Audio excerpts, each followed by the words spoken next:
Making a video. Yeah, it happens again. Having a very off day. Whatever. Guts. I'd like to replace the guts with some other kind of instrumentation. Yeah, a little 2-cycle motor or something. But anyway, I kind of live with them, I suppose. Anyway. Yeah, so Shaka Lemonade guy, who's really quite an interesting fellow, did comment on the fact, well, he made a video about it actually, that there's a parallel, between anti-Natalism and the short story, The Lottery, which I remember reading in, I don't know, 9th grade, I don't know, something like that. Maybe it was even, no, probably 6th grade, 7th, I don't know. Anyway, yeah, and I just, it's one of those stories where you're just like, well, fuck, this is fucked up. Nobody would go for this. People are assholes, but yeah, they're not going to throw rocks at each other. But then when you think about it, I was thinking like Joan of Arc is sort of an interesting story. This is just like, it just doesn't make any sense at all. I mean, we live in a, more modern culture where, women aren't pedestalized quite as much. But the whole idea of stoning a woman for demonstrating courage and bravery and a will to fight for her people, that whole Inquisition bullshit of obliging people to save their life by lying, it's just so obnoxious. And you're just saying, how do they pull that off? I mean, how do you burn a woman for committing no crime? I mean, it's almost like the Muslim nuts, and you're like, how the fuck can they do that? I mean, well, it's just so brutal, so obnoxiously, disgustingly, insanely sadistic for these non-crimes. And so then you say, well, yeah, maybe they just like to throw stones. So maybe the flaw in The Lottery was just that they should have, I mean, it's a short story. I mean, I would have maybe written it that everybody has a boner for it. Like all the men have erections and they just can't wait to throw rocks at somebody. Like they just can't wait to do the bloodletting because they can evacuate their sadomasochism, their desire to strangle something with their anger or their frustration at having such small penises or something. Some sort of reason why they would get off on this violence for the sake of violence. And so they just find an excuse. They create a lottery so they have an excuse to do the bloodletting. And maybe it would have made more sense to me if you showed them gleefully throwing their rocks and, a little bit of a little orgasming going on as they watch the blood, pour from the victim's head, or they fed on the fear. I mean, serial killers do that. They really feed, not so much on the death, but they feed on the terror. They like terrorizing somebody. They like to see them afraid. And yeah, maybe that's what this is partly about. But anyway, the point I really wanted to get to was the idea of this as a metaphor. The idea that you could just say, another way of looking at this, ignore the psychology, ignore, oh, it would never be like that because people aren't that silly, is just to accept the fact that that's sort of what we're doing in life, though, is that disease and bad luck and stupid circumstance will impose harm and death on people routinely. Every fucking day it happens. It'll happen every year of your life. Something tragic will happen to you or the people you give a fuck about. And we accept this as the lottery. We accept this as the price of life. That we will show up, so to speak, quote unquote, metaphorically, to watch this spectacle, to participate in it even, to celebrate the birth of a new victim. As we could have full knowledge of what it will face, that someday it will draw the spot in the lottery, and that it will be the next victim. With all that implicates, with all the horror of a child having to watch it. Yeah, I don't want to get into personal stories, but yeah, I saw that a little. And, all the incidental damages done. All the, it isn't just the victim, their pain, but all the incidental suffering that revolves around their pain. And all the pain caused by their pain. And the incidental pain caused by that pain. And how it has this cascade of such a loud echo that the echo becomes part of the real voice, because the echo is so loud. It is almost as if it was the first sound. Yeah, so as a metaphor, it really does work in the sense that silently, this is what's going on in our circumstance. We are accepting a lottery. We are accepting participation in a game that contains this element of gross chance, just bad luck of the draw. And we are witnessing and watching. And then we go back to our little lives, back to our stores, and back to our washing of the dishes and vacuuming of the rugs and petting of the cat, as if no horror took place. We'll have our moment of, ooh, my, she sure did scream loud. Oh my, I got blood on my shirt. And then, we'll walk it off, as Pyro would say. We'll just walk it off. We'll buck up. We'll quit whining. And go back to droning like a bunch of body-snatched, podlings. Yeah, you really are. This really is Valley of the whatever. What was the name of it? The Body Snatchers. You're all imitating a human being. You're not being one. Yeah. Ha ha, I ridiculed you. Yeah. But it's true. You are the Borg. Just face it, you people. You defenders of the DNA. You defenders of the unacceptably unacceptable.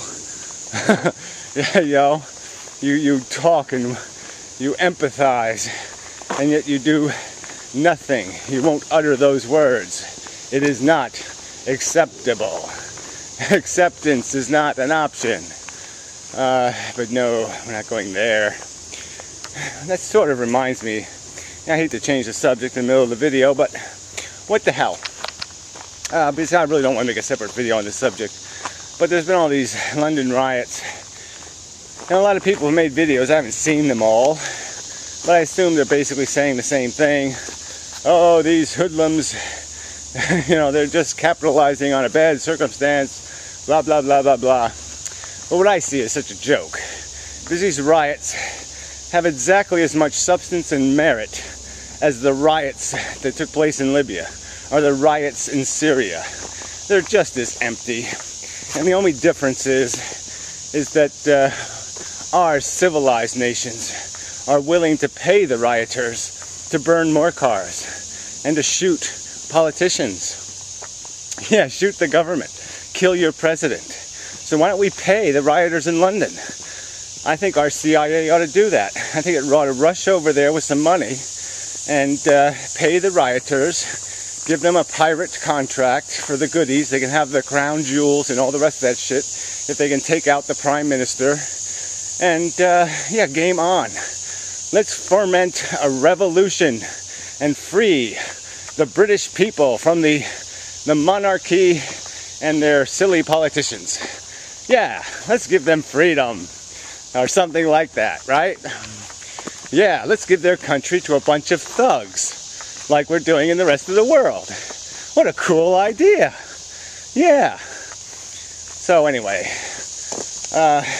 hypocrite much. I know most of these people don't support our wars across the world, but it just does smell of such hypocrisy. If any right-wingers whining, about the thugs, when that's all they're supporting in the rest of the world. They're just open season. Yes.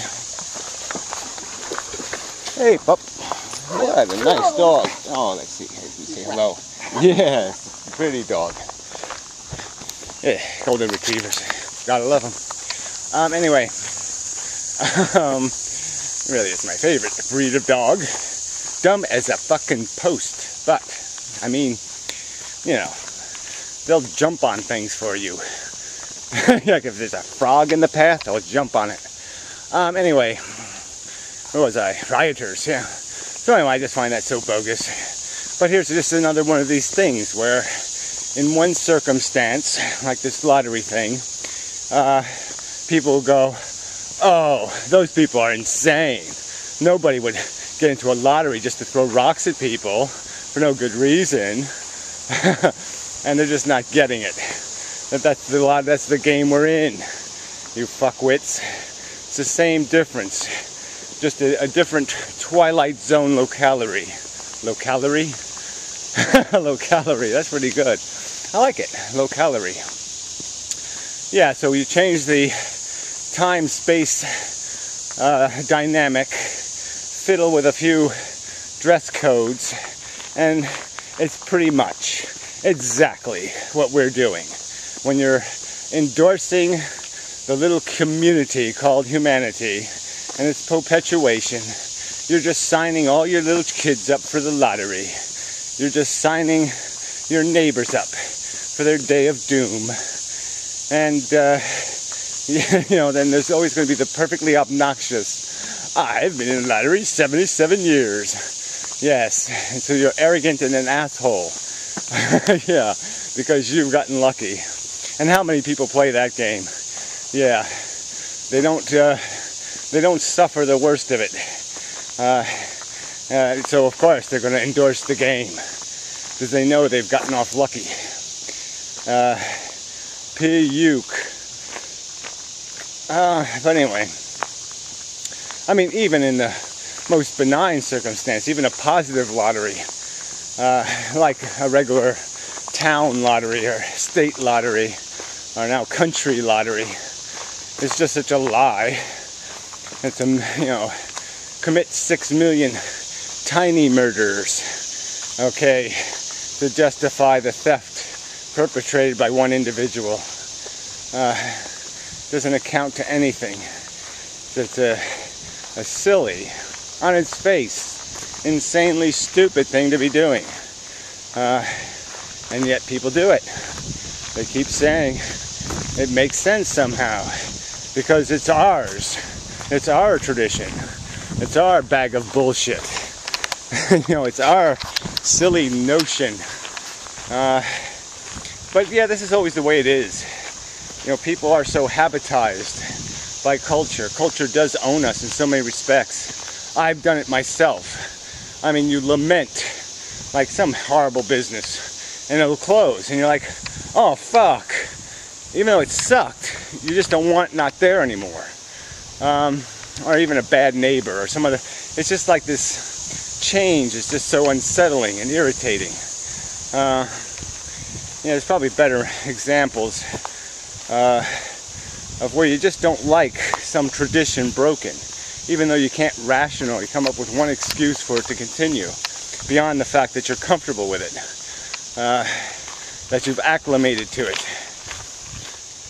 Acclimating. That's a big fucking juicy word.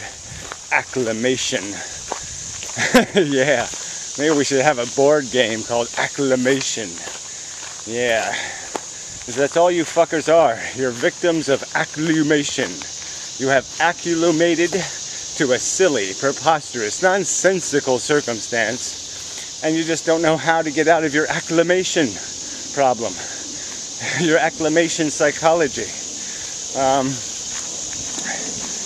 Yeah, but I think if you look inside yourself, okay, you can find the acclimation.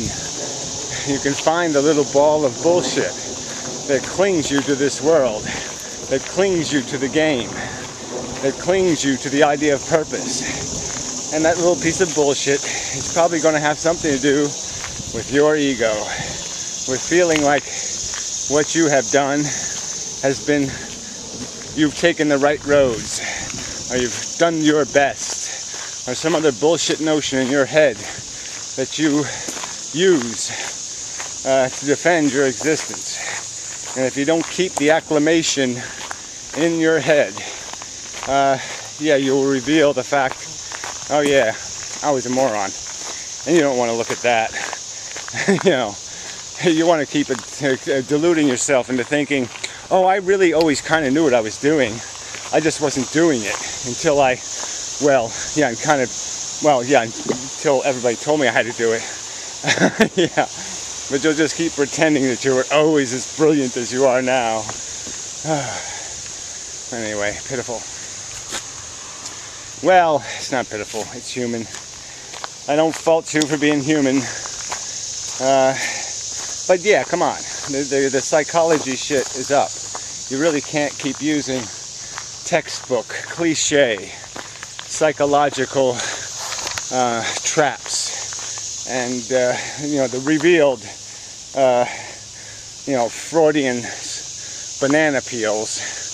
You just can't keep using them excuses because we do know they're there. So you can't say I slipped on a banana peel like it was an accident. You people aren't having accidents, okay? You're deliberately using excuses to defend bullshit because you can't see life without the bullshit.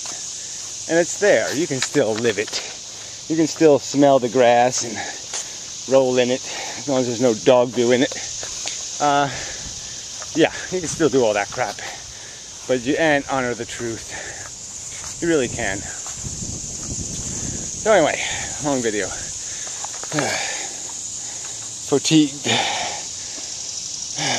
Yeah. Anyway, till next time. And such.